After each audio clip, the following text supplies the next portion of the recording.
Imaginez un juif, sincèrement attaché à la Torah et aux mitzvot, qui se retrouve devant une carte de restaurant gastronomique.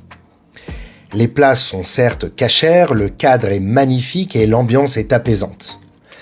Mais une question le hante. Ai-je vraiment le droit de me faire plaisir ?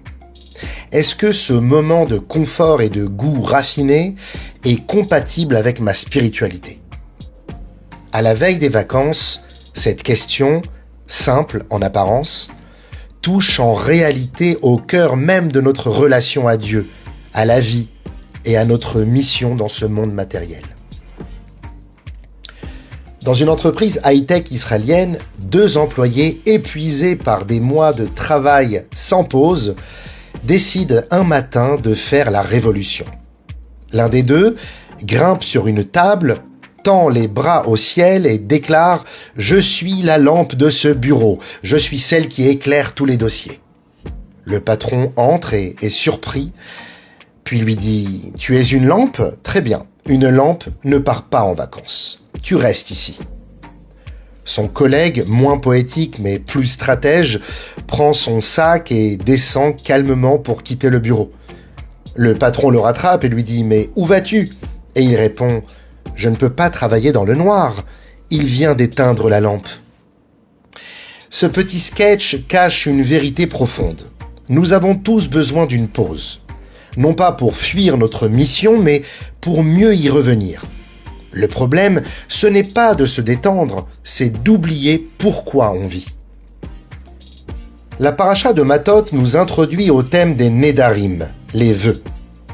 Un homme décide de se priver de quelque chose volontairement pour se rapprocher de Dieu.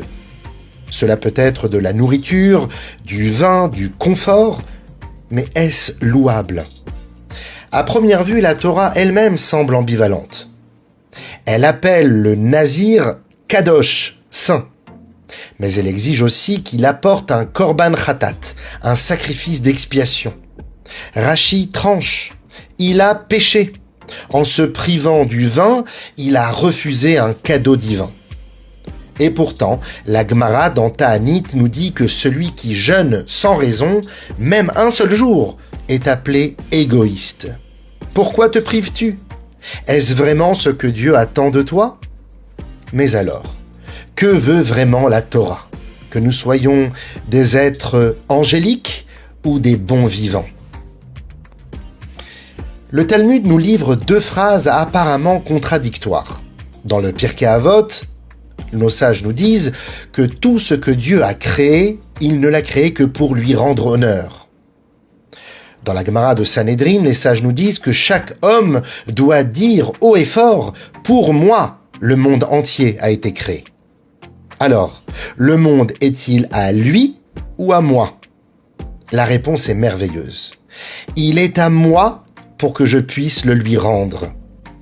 Dieu me confie ses plus beaux cadeaux pour que je les utilise avec conscience et que je les élève vers lui. Je prépare un magnifique repas de Shabbat avec les meilleurs mets et j'invite des amis. Je récite les brachot, je partage des paroles de Torah, je chante un nigun, je fais un birkat Amazon lent et ressenti. Et tout à coup, chaque bouchée devient une offrande, chaque saveur devient sacrée.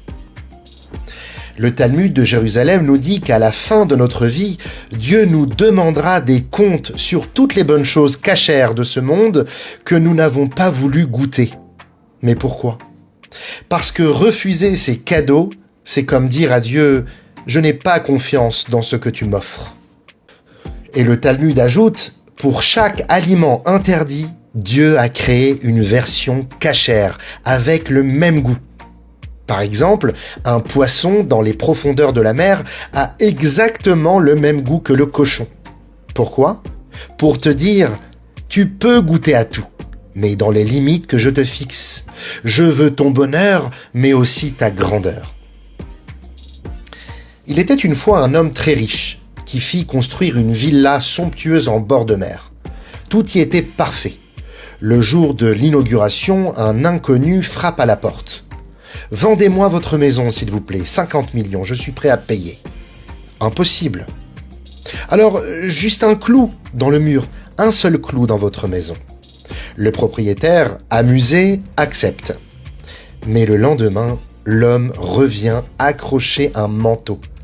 Puis une semaine après, une étagère. Puis une photo. Et il débarque finalement avec des amis. Ne touchez à rien, c'est mon clou. Petit à petit, il s'installe dans toute la maison. Le machal est clair, le nimshal l'est encore plus. Ce clou, c'est le plaisir que je refuse de sanctifier. Un seul petit détail que je garde pour moi seul, que je ne souhaite pas donner à Dieu. Mais par ce clou, le Yetzer Hara s'infiltre et de fil en aiguille, il prend toute la place et devient propriétaire. Avant la faute, Adam et Chava étaient nus et n'avaient pas honte. Pourquoi ? Parce que leur corps était un véhicule de l'âme, orienté vers la volonté divine. Mais après la faute, le corps devient un but, une fin, et donc la honte naît. La honte, ce n'est pas d'être matériel, c'est d'oublier qu'on est aussi une âme.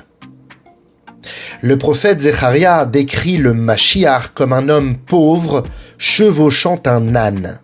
Mais le mot âne, en hébreu, c'est chamor, même racine que chomer, la matière. Mashiach ne subira pas la matière, il la dirigera, il la mettra au service du divin. C'est d'ailleurs pourquoi Yosef Hatzadik est considéré comme le premier Mashiach. Au cœur de l'Égypte, il utilise la politique, l'économie, le pouvoir pour nourrir, sauver et réunir. Il est intègre dans un monde corrompu. Il est spirituel dans un palais et il montre la voie. Rabbi Shimon Hatzadik n'avait pas l'habitude de manger des sacrifices du nazir. Trop souvent, ses vœux étaient superficiels pour lui. Un jour, un jeune homme arrive, beau, les cheveux brillants, les yeux profonds, et il vient offrir son sacrifice du Nézira. Rabbi Shimon lui demande « Pourquoi as-tu pris ce vœu sur toi ?» Et le jeune homme répond « Je faisais paître mon troupeau, et en me penchant vers une source, j'ai vu mon reflet. Mais j'ai vu aussi ma beauté. Mon Yetzer Hara a commencé à me parler. Alors j'ai dit, non, c'est Dieu que je veux servir, et non pas mon image. Et j'ai pris le vœu du Nézira.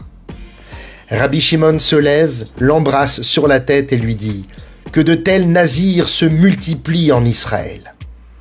Alors, on a le droit de se faire plaisir ou non ? On n'a pas seulement le droit, c'est un devoir, mais à condition de transformer le plaisir en élévation. Un juif, ce n'est pas quelqu'un qui fuit la vie, c'est quelqu'un qui remplit la vie de lumière. Alors, partez en vacances, détendez-vous, mais allumez une bougie. Faites une bracha, lisez une ligne de Torah, parlez doucement, aimez sincèrement. Et vous verrez, à ce moment-là, vous ne serez pas en pause spirituelle, vous serez en pleine mission. Le rabbi donne une astuce puissante pour ne pas perdre le nord pendant les vacances. Même si tu es à la mer, à la montagne ou dans un spa, fixe-toi un temps de prière, un moment d'étude, une petite habitude de Kedusha. Commence chaque jour par une bracha, un mot de Torah, une pensée de gratitude. Ne laisse pas la pause devenir une cassure, laisse-la devenir un tremplin. Ce n'est pas le plaisir qui est mauvais, c'est de vivre sans cap, sans conscience. La Torah ne veut pas que tu souffres, elle veut que tu te transformes. Chaque plaisir peut devenir une offrande, chaque détente une préparation à l'élévation, chaque instant une opportunité de dire « Je suis vivant, je suis en chemin et je sers Hachem, même dans mes vacances ».